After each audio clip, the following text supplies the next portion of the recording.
श्री शिवाय नमस्तु। जीवन में कभी एक मौका मिल जाए गंगा जी के घाट जाने का, और गंगा जी के तट पर अगर आप पहुंचे हैं, गंगा का स्नान करने के लिए गए हैं, अगर गंगा के तट का कंकर मिल जाए तो 7 बार हाथ की अंजलि में लेकर उस कंकर पर जल छोड़ दो। कंकर नहीं मिले, बालू मिल जाए, रेत मिल जाए, तो उसकी एक शिवलिंग वहीं पर घाट पर तैयार कर कर उस पे 7 बार जल छोड़ दो। और यदि बालू भी ना मिले तो गंगा के जल को ही गंगा के जल में 7 बार अपने मन की कामना कर कर जब हम छोड़ते हैं और गंगा से जब हम विनती कर कर आते हैं, हर हर महादेव कहकर जब हम आते हैं, तो गंगा हमारे मन के मनोरथ को पूर्ण करती ही है। ये निश्चित था। पार्थिव शिवलिंग का निर्माण करने वाले 2 चीजों का स्मरण अवश्य रखें। पहला, मिट्टी के अंदर जब हम मक्खन, दूध या गाय का घी डालकर शिवलिंग का निर्माण करते हैं, जिसके घर में वंश नहीं बढ़ता, 20 साल, 25 साल, 15 साल, 12 साल हो गए हों, और जिसके घर में बच्चा ना हुआ हो, हम उनसे भी निवेदन करेंगे कि प्रत्येक शिवरात्रि, हर महीने प्रदोष आती है, हर महीने शिवरात्रि आती है, प्रत्येक शिवरात्रि, प्रत्येक प्रदोष को आप मिट्टी के अंदर मक्खन या गाय का दूध या गाय का घी, देसी गाय का मिलाकर शिवलिंग बनाकर उसकी पूजन करना प्रारंभ करें। 1 साल पूरा नहीं होगा, भले 20 साल हो गए होंगे, पर आपका गर्भ जरूर फेरेगा, ये निश्चित था। अपन ने शिवरात्रि का पूजन करा कि नहीं करा? अरे बोलो तो जम के, करा ना सबने? शिवलिंग का निर्माण करा, पूजन करा। आप 365 दिन पार्थिव शिवलिंग का निर्माण करोगे, सावन महीने में पार्थिव शिवलिंग का निर्माण करोगे, पर जितनी बार भी आप पार्थिव शिवलिंग का निर्माण करोगे तो सूर्य अस्त होने से पहले पार्थिव शिवलिंग का विसर्जन आपको करना पड़ेगा। पर 12 महीने शिवरात्रि आती है।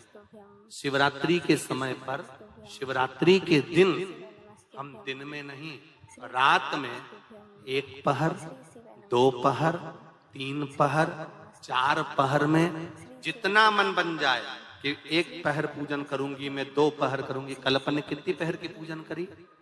जम के बोलो जरा। 1 पहर की पूजन करी।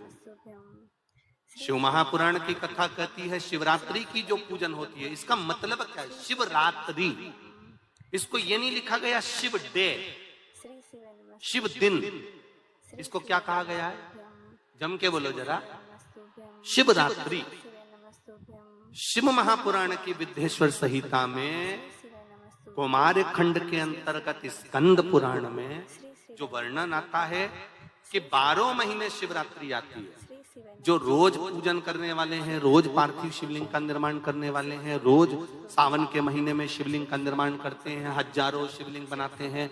तुम लाखों शिवलिंग का निर्माण कर लो, पर सावन के महीने में या 365 दिन शिवलिंग बनाओगे तो वो शिवलिंग तुम्हें सूर्य अस्त के पहले विसर्जन करना पड़ेगा। पर शिवरात्रि के दिन जो तुम शिवलिंग का पूजन कर रहे हो, वो रात्रि में अगर करते हो तो 1 पहर का करते हो तो 1 पहर की पूजन करने के बाद विसर्जन कर दो। 2 पहर का करते हो तो 2 पहर की पूजन करने के बाद विसर्जन कर दो। 3 पहर का, 4 पहर का करते हो तो 4 पहर का करने के बाद विसर्जन।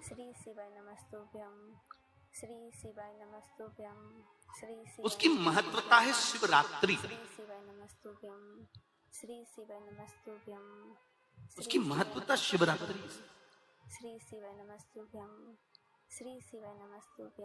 कई लोगों के मन में संशय जाग जाता है कि गुरुजी, सूर्य अस्त के बाद क्या हम शिवलिंग की पूजन कर सकते हैं, क्या विसर्जन कर सकते हैं?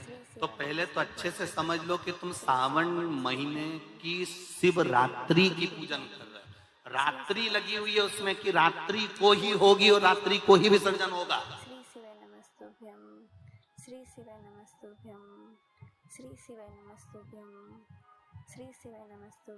और जो नी पढ़ा लिखा हो तो गीता प्रेस गोरखपुर की जो पंडित प्रदीप मिश्रा जी पोथी पढ़ते हैं उसको लिया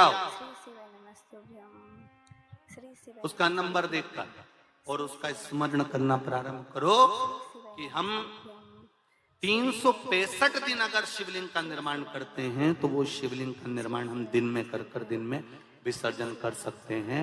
पर शिवरात्रि के पूजन करें तो रात्रि को भी शिवलिंग का निर्माण कर पार्थिव पूजन करने के बाद हम बाबा देवाधिदेव महादेव से रात भर चाहे तो 1 पहर, चाहे तो 2 पहर, चाहे तो 3 पहर, चाहे तो 4 पहर कैसा भी पूजन कर सकते हैं किसी भी रूप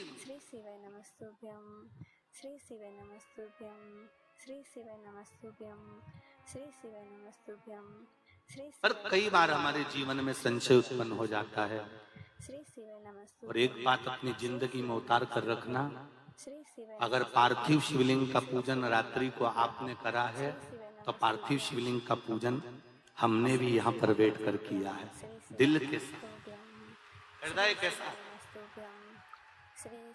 डॉक्टर दवाई देता है तो पेशेंट को देता है, एक दवाई काम नहीं कर सकती तो दूसरी देता है, दूसरी काम नहीं कर सकती तो तीसरी देता है।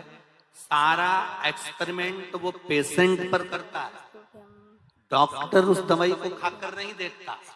पर हमारा नियम है, हम जितनी बात आप लोगों को शिव महापुराण के माध्यम से बताते हैं पहले उसको खुद अमल करते हैं, साथ बैठते हैं, फिर आपके साथ में बैठकर उस शिव महापुराण के अभिषेक को करें। पहले स्वयं करें। एक पत्र आया है, जिन माताओं के नैनों के नीचे, आंखों के नीचे कालापन हो जाता है, शरीर पर काले काले चिट्ठे हो जाते हैं, पूरा चेहरे पर कहीं कहीं कालापन आ जाता है, उसके लिए सबसे अच्छा उपाय है शंख के जल में तुलसी डालकर और पंचरत्न डालकर रख दीजिए। पंचरत्न आपने बजा पंचरत्न डालकर रख दीजिए और उस पंचरत्न का पानी सवेरे सवेरे स्नान में बाल्टी में डाल लो और उससे स्नान करना चालू कर दो। 5 से 7 दिन लगते हैं, पूरा चेहरे का कालापन समाप्त हो जाता है। जो यहाँ पर कालापन या चेहरे पे चिट्ठे रहे तो पूरे समाप्त हो। शिव कथा कहती है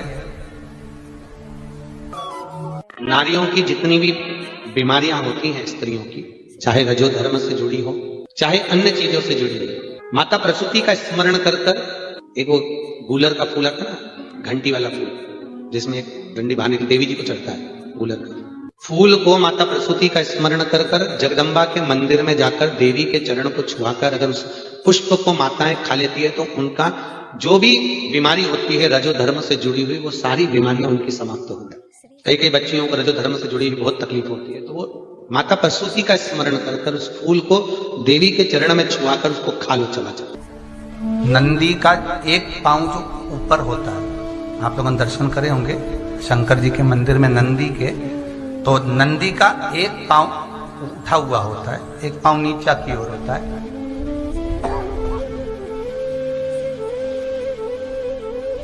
शिव पुराण की कथा कहती है, मान लो कोई हड्डी से जुड़ा हुआ रोग, नेत्रों से जुड़ा हुआ, मस्तिष्क से जुड़ा हुआ कोई रोग रहता है तो एक नीले कलर का फूल आता है महाराज, उस फूल में हल्दी डालकर गुरुवार का प्रदोष पड़ने पर जो नंदी के पांव के पास समर्पित कर देता है महाराज, उसका रोग धीरे धीरे समाप्त होने लगता है। लिंग पुराण कहती है कि नंदीश्वर भगवान के सामने जो पुष्प समर्पित करा जाता है उसको, ये तो लिखा था स्कंद पुराण और शिव पुराण, लिंग पुराण कहती है जो फूल आपने समर्पित करा उसको लाकर पानी की बाल्टी में डालकर आप स्नान भी कर सकते हो, उससे भी हड्डी के जितने रोग होते हैं उसमें आराम लगने लगता है। जैसे कहीं शरीर नहीं चल रहा, हाथ झुन्न पड़ रहा है, हाथ काम नहीं कर रहा, हाथ में झुनझुनी आ रही है, कंपन आ रहा है, उसमें भी ये प्रयोग काम पर होना चाहिए बृहस्पतिवार की प्रदोष। कौन से वार की? बृहस्पतिवार, गुरुवार की प्रदोष। फटे हुए वस्त्र धारण करने वाले का भाग्य भी फटे हुए वस्त्र की तरह जैसे फटा हुआ कपड़े का रेसा रेसा निकलता है, उसी तरह फटे हुए वस्त्र धारण करने वाले की भी जिंदगी में परिश्रम का रेशा निकलता रहता है, पर उसको सुख का भान नहीं होता। आज के जमाने में ये फटे हुए कपड़ों का फैशन आ गया, ये बड़ा दुख की घड़ी है।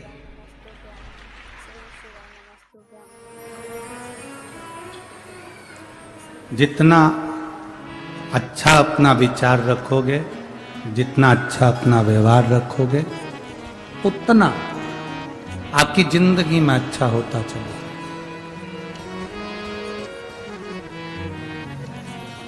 दुर्वासा बाबा के मस्तक का जरा सा त्रिपुंड का भस्म कुंभीपाक नरक के उस कुंड में जाता है और वैकुंठ बना देता है। लोग कितना भी हंसें, अपने मस्तक पर शिवजी पे चढ़े हुए जल का आप चंदन कंकु नहीं लगा सकते, तो कम से कम उस जल को तो अपने मस्तक पर लगाओगे। दिखता है क्या? लगा लिया, ठीक है।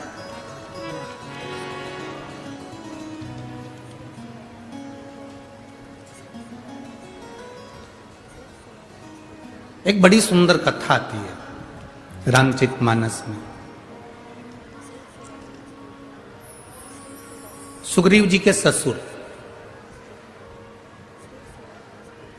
कौन के ससुर? जम के बोलो जरा। सुग्रीव। क्या नाम था उनका? आप कहोगे गुरु जी हमको तो हमारे ससुर का नहीं मालूम, तो सुग्रीव के ससुर की बात करेंगे।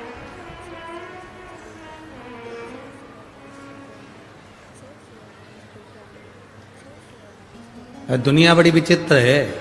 एक लड़का तीर्थ करने जा रहा था उसकी पत्नी के साथ, तो अपने दोस्त के पास गया। दोस्त से बोला मैं तीर्थ करने जा रहा हूं। बहुत अच्छी बात है, मेरा मन करता है कि मैं सिगरेट, गुटखा, पाउच सब छोड़ दूं। दोस्त और खुश हुआ, इससे बढ़कर और क्या खुशी होगी। छोड़ दे, पर समझ में नहीं आ रहा किसके पास छोड़ूं। मेरे सारे दोस्त बेकार हैं, अगर मैं उनके पास छोड़ के चले गया, वही खा पी गए तो। दोस्त ने माथा ठोका। हम समझे थे कि तू जिंदगी भर के लिए छोड़ रहा है, तू तो दोस्त के पास छोड़ के जा रहा। हमें अपना स्मरण नहीं मालूम। ये निकल कर जा रही है और उसने दो वृद्धों को देखा, कांख रहे, चिल्ला रहे, रो रहे।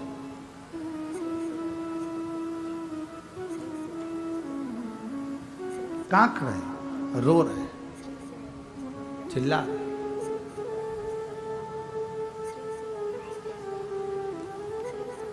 जल लेकर आवाज सुनते ही दिवोदास राजा की धर्मपत्नी अनंग मोहिनी उन बुजुर्ग के पास में पहुंचे।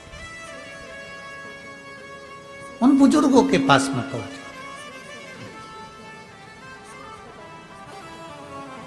बाबा क्या हुआ? आप कांप रहे हो, आवाज लगा रहे हो, चिल्ला रहे हो, हुआ क्या?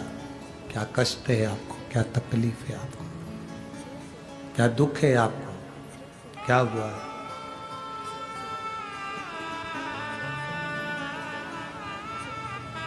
क्या कष्ट है? क्या तकलीफ है? क्या दुख है?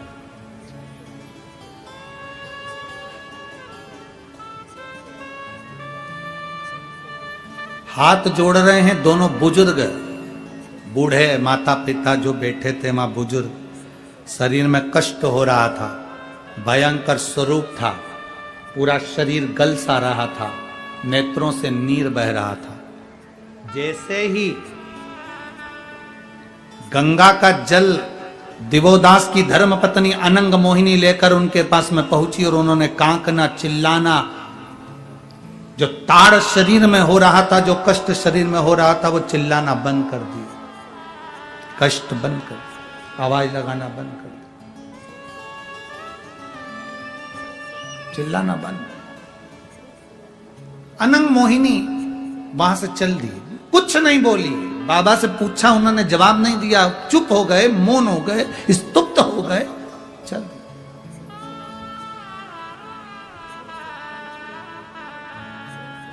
कितना सुंदर कहा है महाराज, कितना सुंदर। इतनी देर से वो दोनों चिल्ला रहे थे, इतनी देर से वो दोनों चिल्ला रहे हैं, आवाज लगा रहे हैं, कांप रहे हैं, कांप रहे हैं, चिल्ला रहे हैं, आवाज लगा रहे हैं।